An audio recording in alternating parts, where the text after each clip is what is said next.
are the workings of the God particle present in Middle Eastern geoglyphs.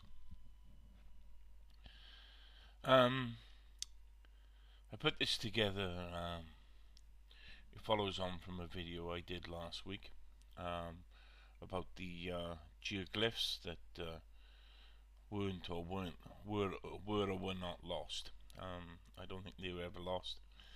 I think they should be a World Heritage Site. I think it is critical that we try to understand what they're saying. And in conjunction with my 20 years study into what I class the energy of creation, I believe that there is a far too strong a link in many aspects of ancient mythology, ancient rock art, and also these geoglyphs, geology, and the geological samples I hold, and some of the historical records throughout time. So, the energy of creation, prana, chi, was referenced by all the ancient peoples, and were they describing it? Well, to be honest, I am absolutely convinced that they have a better understanding of the functioning of the energy of creation than we have today, or that mainstream science has today anyway.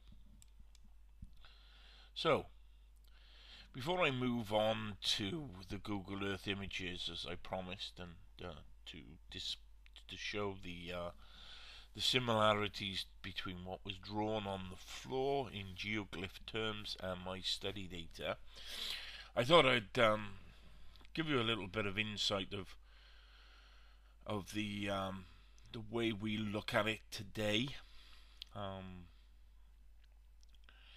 So we have the Higgs boson, and over the past decade, scientists have developed a successful, tested description of our physical world called the Standard Model of Particle Physics. Incorporates the strong and weak electromagnetic forces into a coherent picture describing all relevant experiments.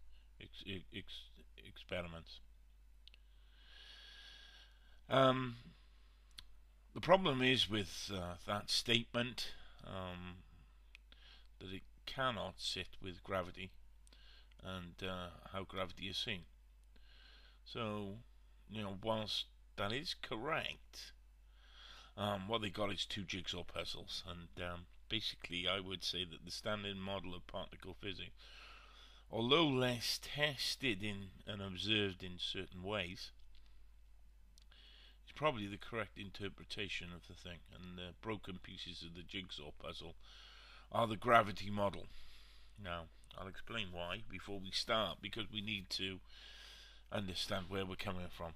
But one test has not been completed for consistency and to account for the masses of particles. Now we know 96% of the universe is full of this massless particle or energy, which I would consider that my study into the all-bar wave is about. The theory requires an existence of a new field.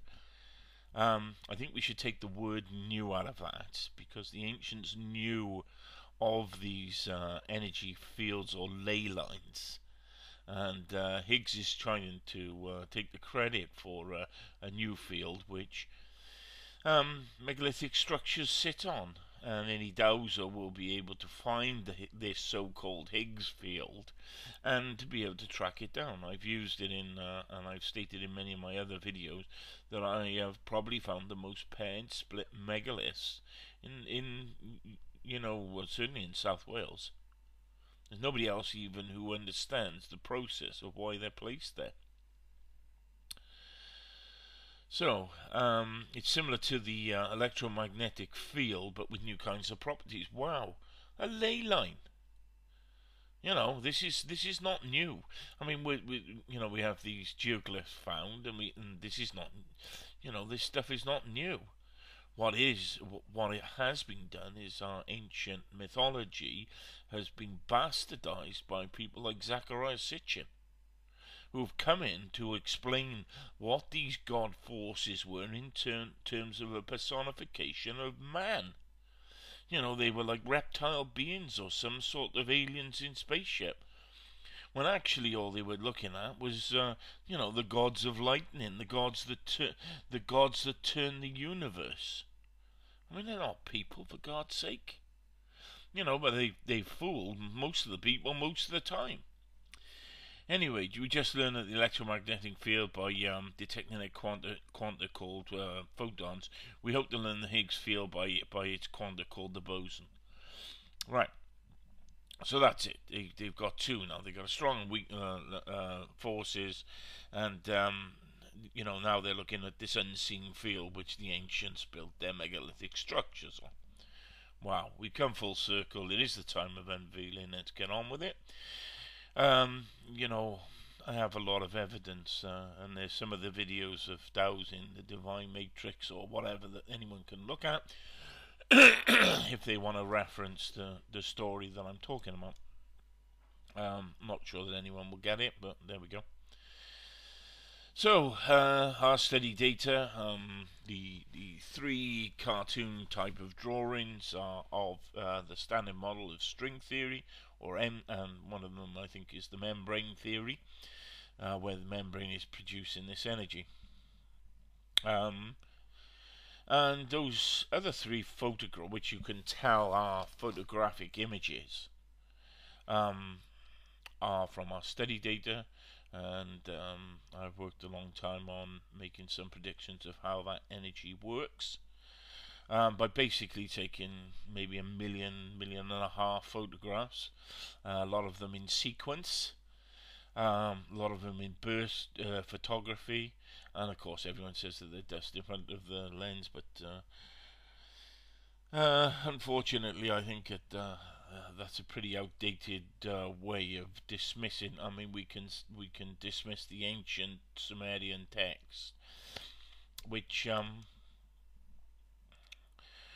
talks of how the earth was formed. Now, if you were to take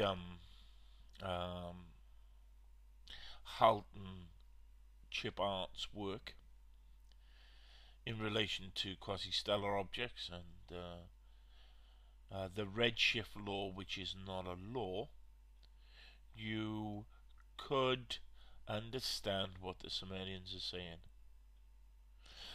And what they did say, and these were Anshar and Kishar, these are their two brother-sister gods, which again, people have come in to confuse us, to mislead us. Before the earth was formed, there was a spiral where the earth was formed on. And when the heavens, where our solar system or galaxy that we're in, formed, there was a spiral there also. And these spirals existed before the mass was created. That is what they're telling us. So, this is an image, and I've shown it because at the end of the video I'll show it again, and I'll show the similarities between the building structures and what we have here is a cartoon image of string theory, or some of the images from the mathematics of string theory. So what we have in string theory is the electromagnetic force, is the strong nuclear force and the weak nuclear force. And we have gravity outside of that in the top drawing. And I'll reference a very simple experiment that proves that the laws of gravity are not laws. The redshift law, if you believe Halton Chip Art's work on spiral galaxy, is not a law. And the gravity laws are not laws because they don't.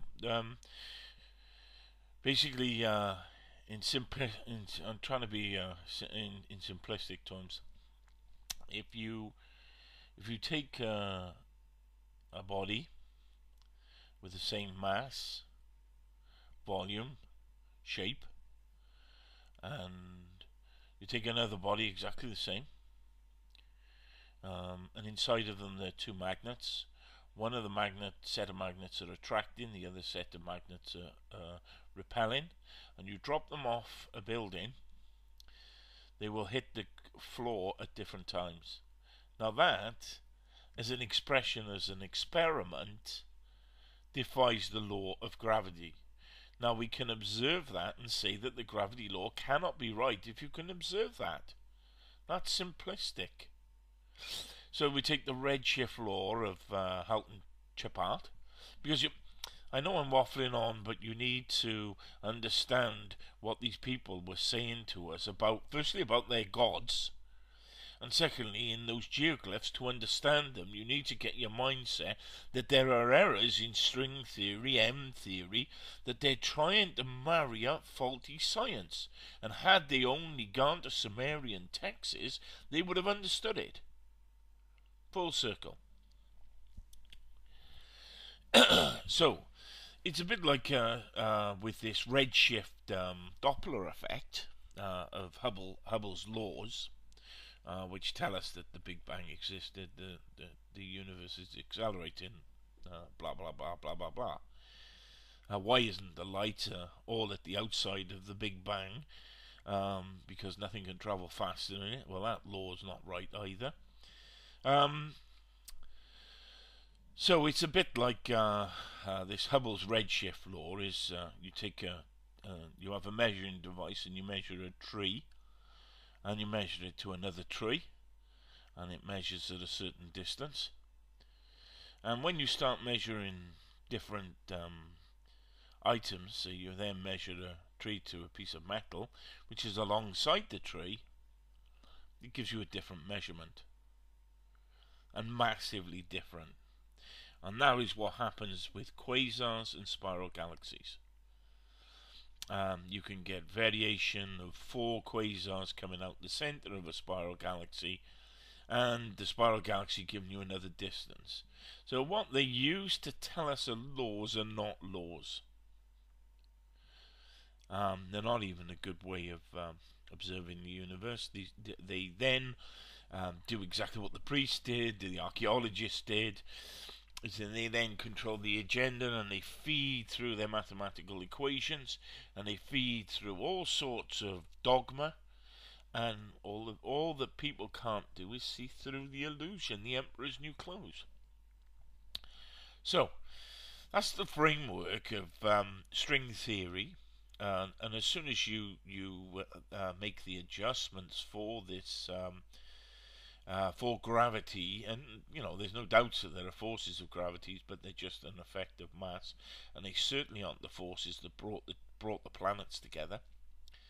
And as soon as you kill off the Big Bang, you can start modeling it back to Sumeria, which is but of course you've got all the annunaki, which is an energy field, errors that have been created by some of the Illuminati disinformers. The New Age was set up by that new paradigm of create another thing to control people by, controlling all sides of the arguments.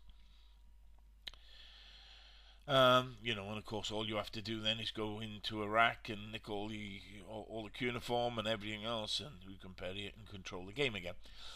Not that they did that. They did. The Americans and British and whoever invaded Iraq because they wanted to liberate the Iraq people. They didn't want to steal their artifacts or oil. So there we go. My venting of how we should be trying to seek the truth, and maybe I'm wrong. Maybe I may have spent the last 20 years using my own money. Maybe as much as £50,000 to £70,000 of loss that I've incurred by not working, by investing in this research, that it will never ever return any money to me anyway. I'm not interested in it, in so much as